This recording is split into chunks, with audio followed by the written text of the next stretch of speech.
Hi, this is Angelina with Kaizink Screen Print and Embroidery, and today I'm going to be showing you how to set up your DecoNetwork order for shipping or pickup.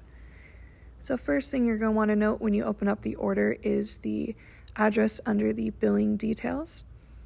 If this address is local to your spoke, it's going to want to auto set the shipping option as in-store pickup, which you can see at the bottom right here.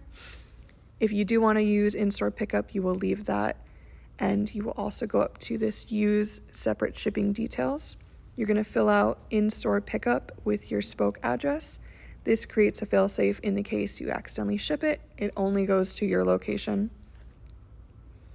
And then for shipping, that billing details address is going to be what it auto defaults to when you select the shipping option down here. You're going to want to select UPS ground and then select OK there at the bottom.